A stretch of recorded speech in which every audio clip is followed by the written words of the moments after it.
Hello everyone. Nintendo just released the much anticipated Metroid Prime 4, and the time leading up to its launch and the release itself has been riddled with much controversy. It's been quite a mess really, because the discussion has been incredibly polarizing. People were either dooming that it was the death of Metroid at the hand of Mackenzie, or saying that everyone who wasn't super hyped was just a hater that needed to touch grass. I know the internet is not the place to look for nuance, but I'll try to give some of that. After my Metroid Love Letter video took a part of my soul, I thought about taking a break from making videos, especially since I wanted to make one for Claire Obscure in the future, right before the Game Awards. But after playing Prime 4, I can't do that anymore. I have a lot of thoughts on my mind that I want to work through, and I think that a video is just a pretty good way to do it. Like I said, in this review I'll try to be a bit more nuanced and explain both the good and the bad of the game. In this way, I can properly alienate both groups so they put aside their differences and go after me instead. The video will be divided into three sections. The good and the bad are quite self-explanatory, but I do think that Prime 4 has some big problems, which will be left for the ugly section. This does not mean that the game is not worth playing, but I will try to portray what I think are those big problems so you can make the judgment yourself. I wish to preface this whole review by stating that I'm a massive Metroid fan. I do not have a favorite game of all time, more like a top 5 really. But if you were to point a gun to my head, I would probably answer Super Metroid, to be honest. Not only that, Metroid Prime was for a long time for me the best looking game ever made, even into the PS3 era. So as you can see, I'm quite biased. And not only that, I am an old, bitter, and jaded fan. I've waited for this game for 18 years, so I will hold any new game with a lot of scrutiny. I'm saying all this because I have very high expectations for any new entry into the series, so what might be a big issue for me might not be a problem for you. With that out of the way, let's jump into the video.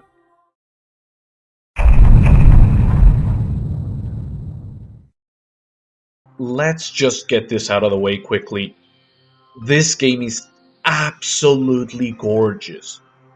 I played Prime 4 on a Switch 1, on the same old ass TV I've had since my PS3. I play almost exclusively on PC, so I haven't really upgraded much on the console side with a cool 4K TV and all that. And despite all that, this game is beautiful. I can't believe it runs on a Switch. If you told me this is a relatively recent PC game, I would believe you. The visual spectacle is accompanied by a great art direction. Leaves blow in the wind in an ancient temple. Butterflies scatter as you approach. Lightning rods jump among rods. And a cold blizzard blocks your view. The world feels like a real place. The atmosphere is a standout. Despite how small Fury Green is, I still stood on every room, basking on it for minutes on end. Icebelt had haunting dead cold corridors and was an amazing standout. Overall, the first areas of the game are amazing, and accompanying those areas is the music, which I found to be great. I enjoyed most tracks, which I'm very happy about. Metroid Dread didn't really hit the mark when it comes to music, mostly because of how amazing it has been throughout this series' history. I'm gonna play the Volt Forge track so you can see what I'm talking about.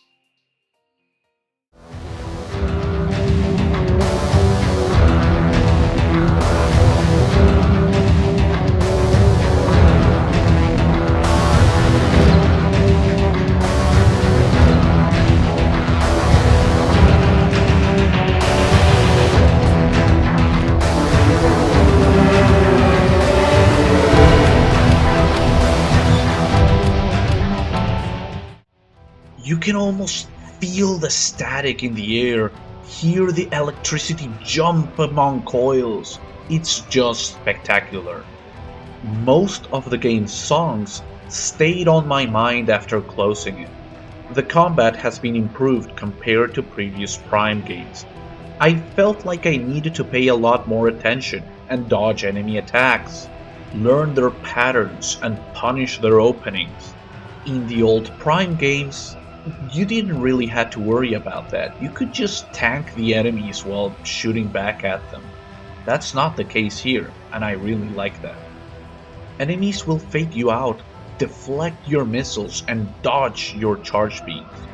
Missiles this time around have been turned into a crowd control tool, which helps with their identity in the Prime games.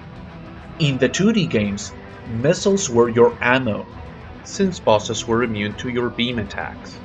On the Prime games, on the other hand, bosses are vulnerable to your beam attacks, and they even have a higher DPS than missiles.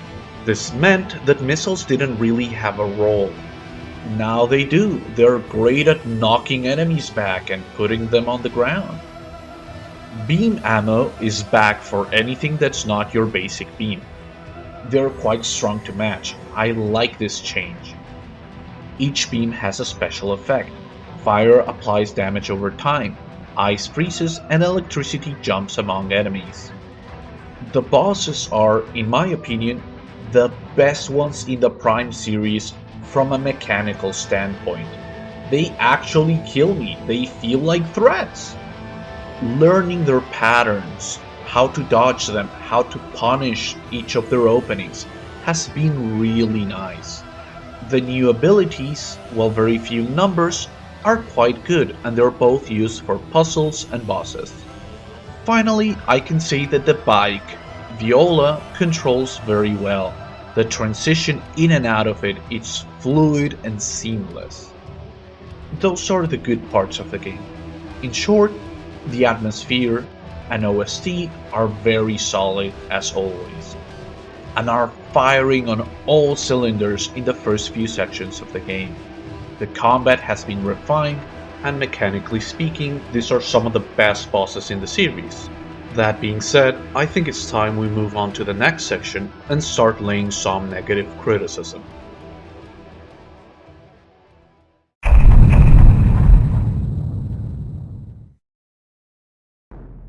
If you haven't finished the game yet, you might not really agree with a lot of the bad parts that I'm gonna talk about. That's because the start of the game is really good. Not only that, the game's quality nosedives horribly after Icebell. It honestly seems like you're playing another game series. And I think it's time I rip the band-aid and come clean. I did not enjoy Metroid Prime 4. It's more, I disliked it to such a degree that I feel like I finished it due to the sunken cost fallacy. Not only had I invested a good amount of hours playing the game, but the emotional investment had been 18 years long. And now, if you did enjoy this game, I'm very happy for you. I do not wish to come and tell you that you should hate this game, and hate Nintendo. That's not my goal. And I also do not wish to put too much blame on the devs. Prime 4 feels like a result of its very troubled development. There is a moment in the game where Mackenzie tells you to recover the next 3 keys in any order that you feel. And as you can see, this is the most linear Metroid ever made, so that line doesn't make any sense. Which indicates to me that the priorities and goals shifted during development, and I'm not exaggerating when I say that the second half is just so much worse than what came before. As in the last 2 levels, you will spend the entire dungeon accompanied by NPCs, and every single room will be an enemy gauntlet, each featuring only 1 entrance and 1 exit.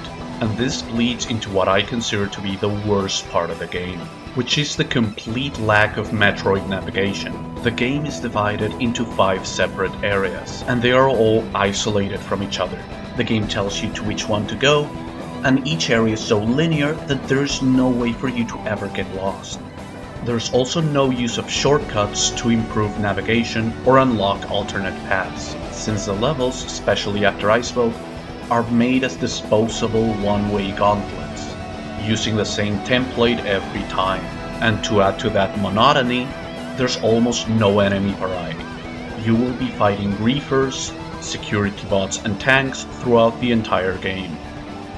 But when it comes to the pre-launch controversy, it was mostly centered around the NPCs. And while Mackenzie was not as bad as I expected, I still feel like he's a net negative. And the same can be said about the rest of the NPCs, as the second half of the game, everything after Icebelt so to speak, is a long-term escort mission in every single dungeon. A lot of people have really complained about the dialogue, and I feel like most of them have used heuristics as umbrella terms instead of actually saying why it's bad. So allow me to explain. Metroid is supposed to make me feel immersed, like I'm actually there, and I'm pulled away from that experience because the dialogue is so self-aware. Nobody in the right mind is gonna act like Mackenzie does when they're in lethal danger, which means that when I hear them talk, I'm reminded that they're characters playing the part instead of real people. This one here is the awkward nerd. This one is the fangirl.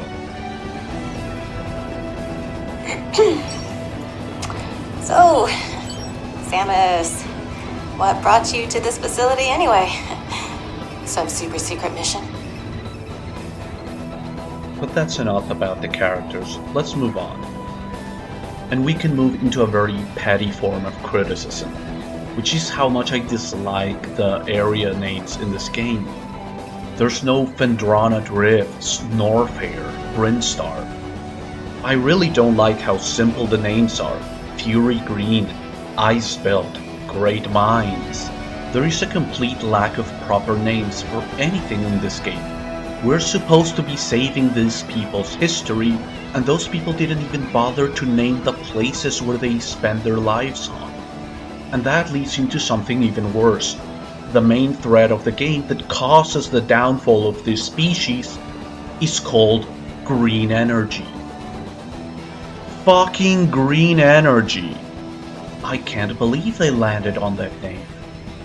Imagine if Phazon, the main threat, the great poison of the Prime games, was just called blue energy. We also believe that in the future, someone will come and will find a way to stop the blue energy. Its blue particle effects are so bad.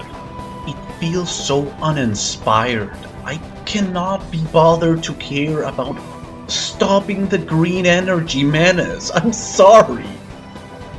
But I still try to pay attention to the story, which revolves around the Lemore going extinct because the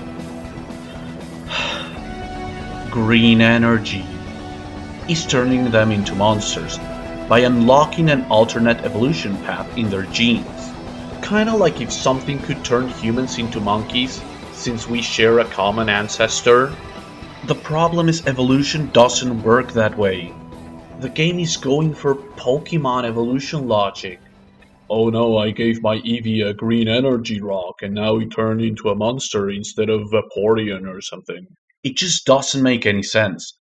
And to add insult to injury, there's no antagonist to the story. When I was heading towards the final part of the game, I was thinking, who's gonna be the final boss?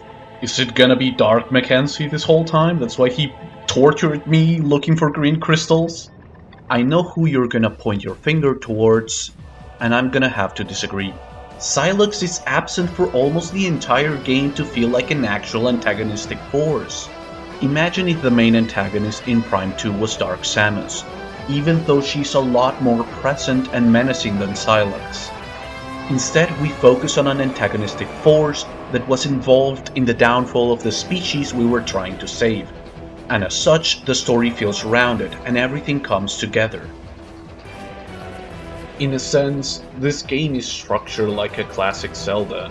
A cast of NPCs, hub area, central open region that leads into different areas, each with its dungeon where you get a new item halfway through, and you use that item to complete the dungeon and beat the boss.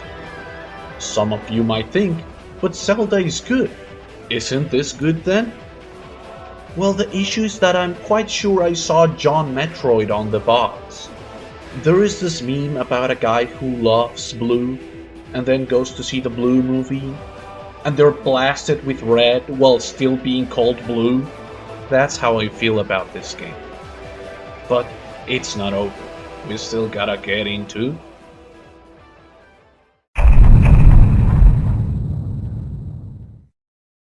The ugliest part of the game is how dreadfully formulaic it is. You go through the same motions every single time. Allow me to paint you a picture. You drive through the desert until you enter a new area. Once you reach that area, you make your way to the center of it. There are no deviations and no way to get lost. It's a straight line until the finish. Once you reach that place, you turn on the power or whatever the game expects you to do, and you go back to the start. Then you fight and beat the boss, get your new ability, and you're gonna get a chip for your new beam. Once you do, you cross the desert again, and go for Mackenzie to install the new beam, even though the point of Samus' suit is that it can apply any technology it finds. After that, you cross the desert again, and go back to Voltforge, the second level, for you to use your new powers and gain an extra goodie needed to progress. Then you go through the desert another time to enter the new area, and repeat the process again. And if you think that's gonna get repetitive, don't worry, because we have a total of 3 enemies to keep you busy. That is correct. On every single area, you're gonna fight mostly the same 3 enemies. And if this part of the video has sounded very lightless and formulaic, then I'm glad I've been successful at recreating the second half of the Metroid Prime 4 experience. But in all seriousness, once you do 2 dungeons, you already have seen everything the game's gonna offer. It's just gonna retread, do the same thing over and over again. And that's the worst part of the game for me. It has a formula and it never changes. It's the same thing from start to finish. And that just makes it unengaging. The worst thing a game could ever be. And that is also why I said I felt like I completed the game due to the sunken cost fallacy. There was a moment in the game, halfway through the last dungeon, where I realized I was just not enjoying myself. And believe me when I say that there is a lot to do after the final dungeon. But for a lot of people, that's not the worst part. The worst part is Soul Valley. I underestimated how terrible this place is. I was convinced without a shadow of a doubt that Soul Valley was going to be full to the brim with stuff to do. But sadly, that's not the case. It's a barren wasteland, and it feels like it was made in an editor with a brush by an intern on a single afternoon. I'm sorry if that comes across as rude, but I just cannot understand how a developer like Retro could ever do something as bad as Soul Valley. And it really felt like the developers needed to justify its existence. So you're just going through it over and over again every single time. And it gets even worse. Throughout the entire game, Mackenzie keeps telling you to get green crystals.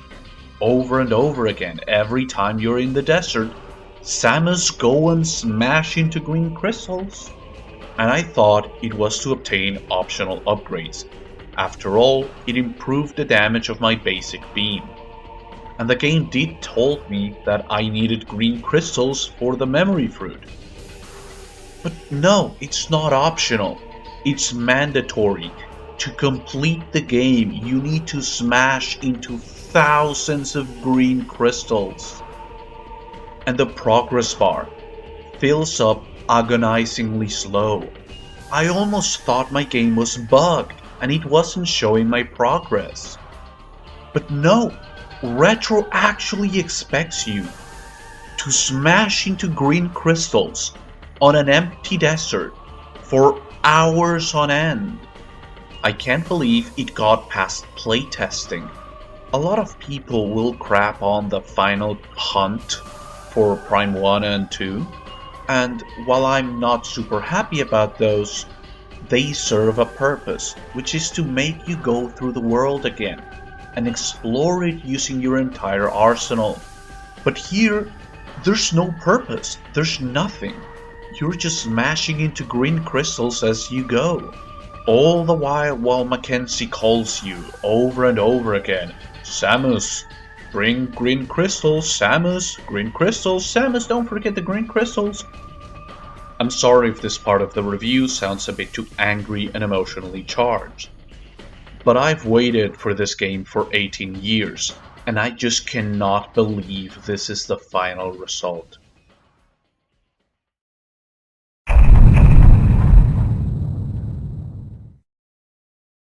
In conclusion, I still think there are very positive elements in the game.